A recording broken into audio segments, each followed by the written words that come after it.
फिर आप लोग के सामने एक गीत लेकर आई हूँ। आप लोग इसे पूरा सुनिएगा। अच्छा लगेगा तो लाइक कमेंट शेयर कीजिएगा। बेटी के विवाह में जो गाया जाता है वही मैं गाने जा रही हूँ। मैं ऐसे गाऊंगी, आप लोग नाम पकड़ के गाइएगा।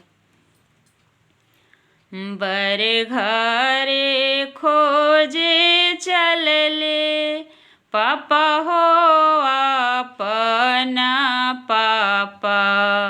बर घरे खोजे चलले पापा हो अपना पापा।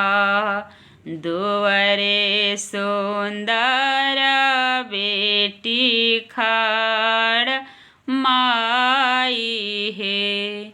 दुवरे सुंदर बेटी खाड़ माई है। एक जहाँ पापा जी से करीले बरवा सांवर है की गोर माई है। बरवा सांवर है की गोर माई है। बरवा तो हाई बेटी सूरज के ज्योत जी। ना जानो कर्मा तो हार माई है।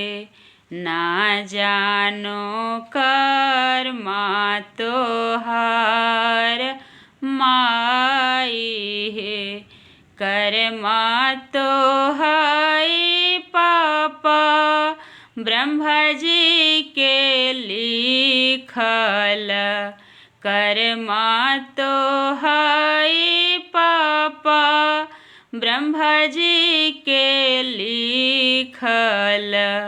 ना जानो धर्मा तो हार माई है।